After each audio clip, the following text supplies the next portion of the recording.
I'm Clara, 32, a stay-at-home mom. Let me tell you about the worst period of my life that began 2 years ago. It was a time when my world, already rocked by a tragedy, got hit by a betrayal so deep it almost broke me. Life back then was simple, revolving around my 4-year-old, Jamie, and my husband, Mark. Mark was always neck-deep in work, managing stuff for a company with branches everywhere. But the real anchors of my life were my in-laws, Sarah and John. They weren't just in-laws, they replaced my parents. It was during this period, my own folks died in a nasty car crash. It was a gut punch, the kind that leaves you gasping for air and struggling to stand. I was a mess, a complete wreck. That's when Sarah and John stepped in. They weren't just in-laws, they became my lifeline. "Clara, we're here for you, always," John had said, his voice steady but his eyes wet. He was a tough guy, but he had a heart of gold. Sarah was softer, always had a hug ready. "You're our daughter now, more than ever," she'd whisper as she held me while I sobbed. They helped with Jamie, took care of the house, basically kept me from falling apart. But just when I thought I'd hit rock bottom, life decided to throw me another curveball. It was Lisa, a family friend, who broke the news to me. She's blunt, always has been. "Clara, listen, I hate to be the one to say this, but there's talk about Mark. They say he's seeing someone else." I remember laughing it off at first. "That's bullshit, Lisa. Mark wouldn't, he just wouldn't." But deep down, a part of me knew. When Mark came home that night, I confronted him straight up. "So, what's this crap I'm hearing about you screwing around, Mark?" He didn't even have the guts to look me in the eye. "Clara, it's not what you think," he mumbled, but I knew better. I felt like I was getting sucker punched all over again. First, my parents, now this? It was like some sick joke. That's where my story starts. In the middle of a life that felt like it was crumbling around me. 2 years ago, I lost my parents and then had my heart ripped out by the man I thought I knew. Welcome to my mess. I remember sitting at the kitchen table, a cold cup of coffee in front of me, when Mark walked in. His face was a picture of guilt, but I was past caring. "So, you're a cheat now, Mark? Is that it?" I spat the words out, not caring about the venom in them. Mark flinched, but he deserved it. "Clara, it's not that simple," he said, trying to sound reasonable, but to me, he just sounded pathetic. "Not simple? You screw around while I'm crying over my dead parents, and you say it's not simple?" My voice was shaking with rage. He sighed, running his hands through his hair. "I was stressed, Clara. I made a mistake. It didn't mean anything." I laughed, but it was bitter and hollow. "Didn't mean anything? You shattered our family, Mark, and you say it didn't mean anything?" He tried to reach out to me, but I jerked away. "Don't. Just don't. How long, Mark? How long have you been lying to me?" He hesitated, and that was all the answer I needed. "It started a few months ago. Clara, I'm sorry. I really am." The word sorry stung. "Sorry doesn't cut it, Mark. You've broken us." I couldn't stay in the same room as him. I walked out, leaving him standing there, looking like a man who knew he'd screwed up beyond repair. Later, I went over to Sarah and John's place. I needed someone to talk to, and they were the closest thing to parents I had. Breaking the news to them was one of the hardest things I'd ever done. I sat them down in their cozy living room, the place where I'd spent countless happy hours. "Sarah, John, I have to tell you something about Mark." Their expressions changed from warmth to concern. "What is it, dear?" Sarah asked, her voice filled with worry. "It's Mark, he's been having an affair." Saying the words out loud made them real, and it hurt like hell. John's face turned to stone, his hands balled into fists. "That blackguard," he growled. "After everything we've been through, he does this to you." Sarah was crying, her hands trembling. "Oh, Clara, how could he? We thought he was better than this."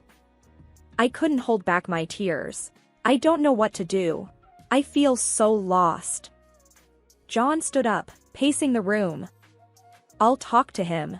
I'll make sure he knows what a colossal mistake he's made. If he does something like that again, I will disinherit him. But I wasn't sure there was anything to be said or done. The trust was broken, and I didn't know if it could ever be mended.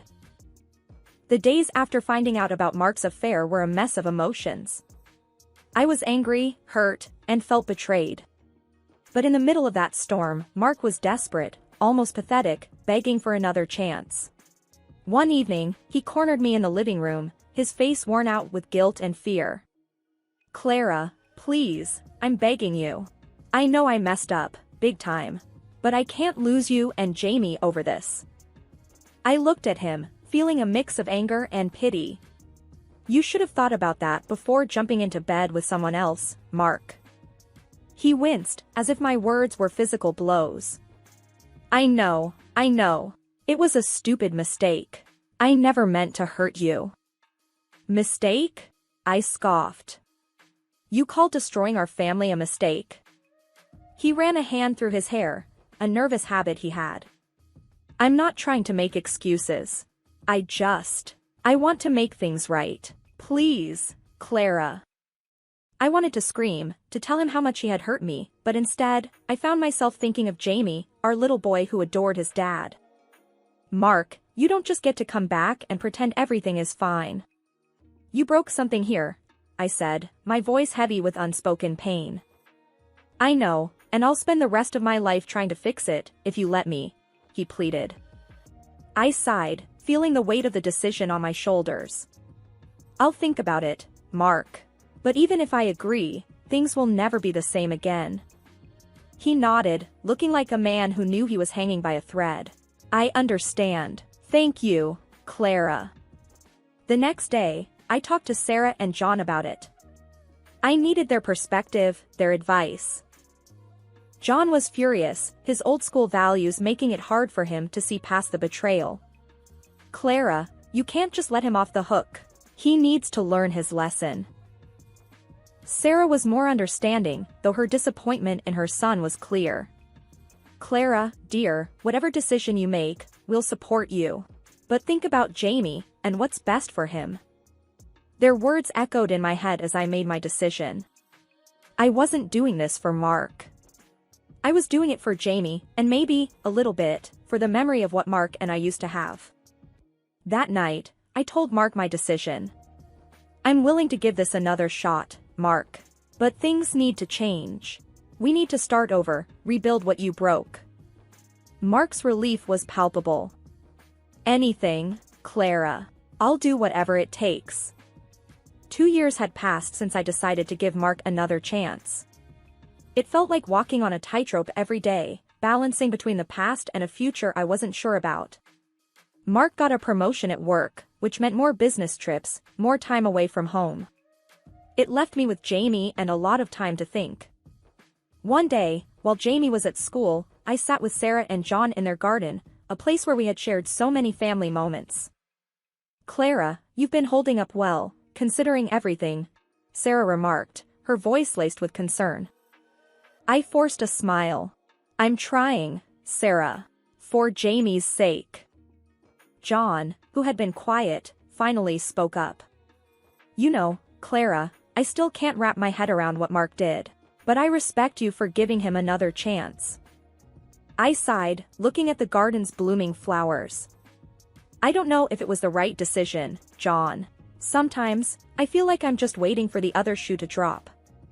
We're here for you, no matter what, Sarah said, reaching over to squeeze my hand. I appreciated their support, but deep down, I felt alone. Mark's frequent travels didn't help. Whenever he was home, it was like living with a stranger. We talked, but it was mostly about Jamie or mundane things. One evening, I decided to confront Mark about this distance between us. He had just returned from a trip and was sitting in the living room, scrolling through his phone. Mark, we need to talk, I said, standing in the doorway. He looked up, a hint of weariness in his eyes. What's up? It's about us. I feel like we're just coexisting, not really living as a couple, I said, trying to keep my voice steady. Mark put his phone down, his expression turning serious. Clara, I'm trying. I'm working hard for us, for our family. But is that enough, Mark? We hardly talk, and when we do, it's like we're just going through the motions, I replied, frustration creeping into my voice. He stood up, coming closer. I know it's been hard, Clara, but I'm doing the best I can. I shook my head. I'm not sure if your best is enough anymore. We stood there, the distance between us more than just physical. I wanted to believe that we could get back to where we once were, but as each day passed, that hope faded a little more. Life in the Smith household had settled into a routine, a mundane pattern of day-to-day activities, with Mark frequently away on business trips and me juggling household chores and caring for our son Jamie. The joy and spontaneity that once filled our home seemed to have evaporated, leaving behind a sense of mechanical existence. One afternoon, while visiting Sarah and John, something happened that I hadn't anticipated. We were sitting in their cozy living room, sipping tea and chatting about trivial matters, when Sarah, ever the attentive mother-in-law, gave me a curious look. Clara, dear, you've been looking a bit pale lately. Everything all right with your health? Sarah's tone was laced with genuine concern. I forced a smile, not wanting to worry her. Oh, I'm fine, Sarah. Probably just a bit tired from running around after Jamie. She wasn't convinced and leaned forward, lowering her voice conspiratorially. You're not, by any chance, expecting, are you? Her question caught me off guard, and I laughed it off. No way, Sarah. That's definitely not on the cards right now. However, her words planted a seed of doubt in my mind. The more I thought about it, the more I realized that my recent tiredness and nausea could be signs of pregnancy.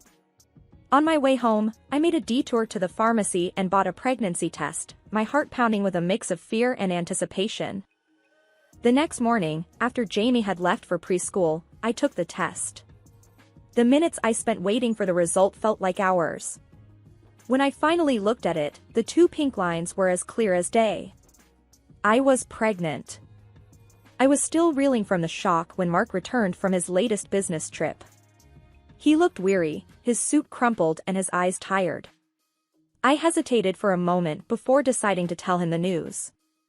Mark, we need to sit down. There's something important I need to tell you, I said, my voice trembling slightly. He frowned, a look of concern crossing his face. What's wrong, Clara? Is it Jamie? No, it's not Jamie.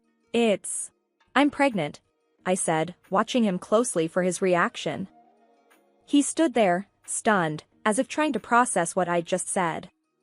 Then, slowly, his expression shifted to one of confusion and concern. Pregnant? Are you sure? Yes, I'm sure. I took a test this morning, I replied, feeling a knot form in my stomach at his less than enthusiastic response. Mark ran a hand through his hair, a gesture of unease. Wow, that's great news. It's just so unexpected. His words lacked conviction, and I felt a pang of disappointment. I thought you'd be happier, I said, my voice barely above a whisper. He quickly tried to reassure me. I am happy, Clara, really. It's just a lot to take in right now, with everything going on at work. I nodded, trying to mask my disappointment. The joy of discovering my pregnancy was overshadowed by the growing distance between us. The following day, I shared the news with Sarah and John. Their reaction was heartwarmingly different.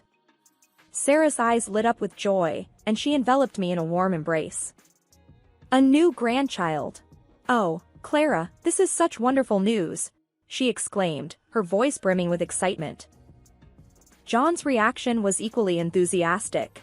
This is a blessing, Clara, a beautiful addition to our family. Their happiness was infectious, and for a brief moment, I allowed myself to bask in the joy of the new life growing inside me. The joy of expecting was tinged with the bittersweet realization that the child would be born into a family where the parents were more like strangers than partners. The mix of emotions was overwhelming, leaving me to wonder about the future of our family. The days at home had turned into a never-ending cycle of monotony, with Mark always off on some business trip or another, leaving me to handle everything alone. It was during one of these dull, repetitive days that my in-laws, John and Sarah, decided to shake things up. I was over at their place, mechanically sipping tea while Jamie was playing with his toys, when John dropped a bombshell. "Clara, you're going to Hawaii. It's all sorted," he announced, like he was talking about a trip to the local grocery store. I nearly spat out my tea. Hawaii? Now? But Mark, he doesn't even know. John's response was blunt and to the point. "Forget about Mark. He's got his own stuff. This is about you and Jamie getting some much-needed fun." Sarah nodded in agreement, her expression serious. "You've been cooped up in that house for too long, Clara. A change of scenery will do you good." I tried to argue, to reason, but they weren't having any of it. I couldn't even reach Mark to tell him about the trip. Calls went straight to voicemail, and my texts disappeared into the void, unacknowledged, unread.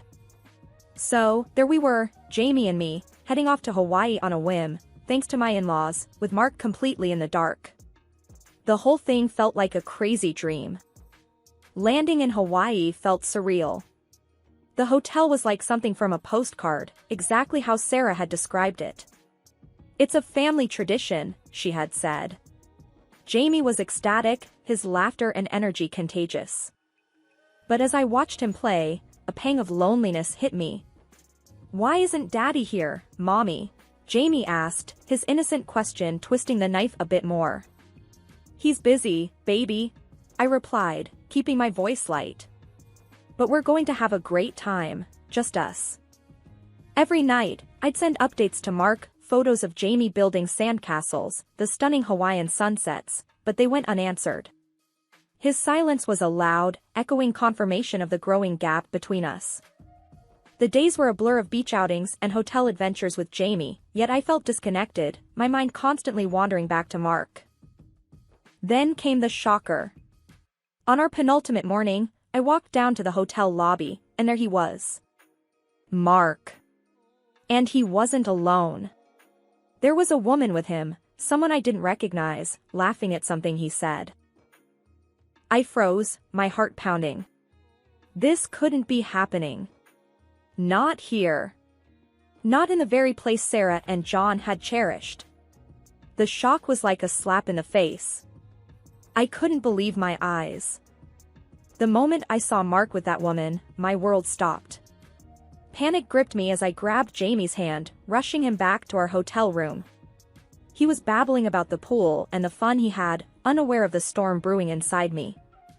Once in the room, I quickly got Jamie settled with his favorite toys and stepped out onto the balcony, dialing a number with trembling fingers. "I need you here in Hawaii," I said, my voice barely above a whisper, trying to keep the desperation at bay. I spent the rest of the day on that balcony, like a sentinel watching over a battlefield. Below, Mark and his mistress were living it up, oblivious to the pain they were causing. My heart felt like it was being squeezed in a vice as I watched them laugh, touch, and share moments that were meant to be mine. That night, sleep was a stranger. My mind was a whirlwind of hurt and anger, replaying the scene over and over. The betrayal felt raw, cutting deep into the core of what I believed our life together was. The next morning, I left Jamie with the sitter and made my way to the hotel restaurant, where I saw Mark and the woman having breakfast, still in their little bubble. I marched up to them, fury coursing through my veins. "Mark, what the hell is this?" I demanded, my voice shaking with rage. Mark's head snapped up, and the color drained from his face. "Clara, this isn't what it looks like. Don't insult me. I'm not blind," I shot back, glaring at the woman beside him. She looked uncomfortable, fidgeting in her seat. "Who are you?" I asked her, my voice icy. She stuttered, her eyes darting between me and Mark. I'm Lisa, I didn't let her finish. "Well, Lisa, you've been sleeping with my husband. Congratulations." Mark tried to intervene. "Clara, please, let's not do this here." "Why not?" Mark. Afraid of a little scene? I challenged, my voice dripping with scorn. The woman, Lisa, quickly stood up, mumbling an apology before scurrying away.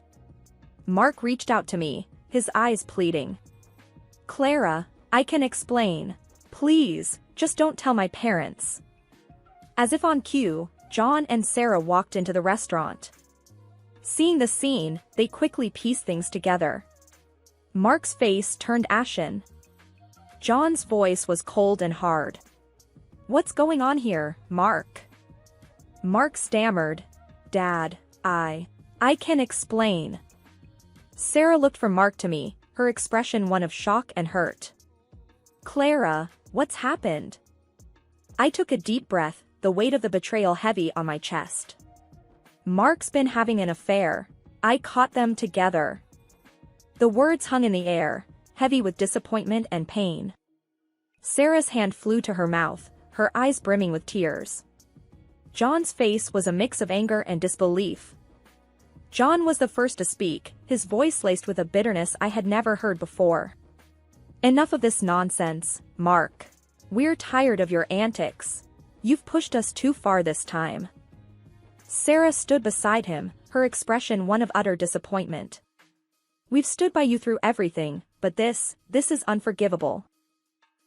Mark, looking like a deer caught in headlights, tried to appeal to them. Mom, Dad, please. But John cut him off. No, Mark. We're done. You're out of the house. It belongs to us, and we won't harbor a cheater under our roof. And as for the inheritance, don't expect a dime. Mark's face crumpled. He looked from his parents to me, a desperate plea in his eyes. Clara, please. I shook my head, feeling a strange mix of relief and sorrow. It's over, Mark. I'm filing for divorce. The trip back from Hawaii was a blur. Once home, I set the wheels in motion for the divorce. The proceedings were quick, but every signature, every paper served was a reminder of the life I thought I'd have. The court granted me alimony for both Jamie and our unborn daughter. Mark was ordered to provide for both children, his actions leaving him alone and distanced from the family he once had. When our daughter was born, a beautiful baby girl, it was a bittersweet moment. She was a symbol of a new beginning, but also a reminder of everything that had fallen apart. Throughout it all, John and Sarah were my pillars of strength. They helped with the kids, giving me the support I desperately needed. You're not just our daughter-in-law, Clara. You're our daughter, and we'll be here for you and the kids, Sarah would often say, her kindness a soothing balm on my wounded heart. Life settled into a new routine. Raising 2 kids alone was challenging, but with John and Sarah's help, it was manageable. We became a close-knit unit, bound by love and mutual respect, a stark contrast to the broken family we once were. Mark became a distant figure, an occasional visitor in the kids' lives, but the warmth and closeness we once shared were gone, replaced by a polite, distant co-parenting arrangement. As I watched my children play in the yard, John and Sarah sitting nearby, chatting and laughing, I realized that this was my new normal. It wasn't the life I had planned, but it was a life filled with love and support. In the end, that was all that mattered.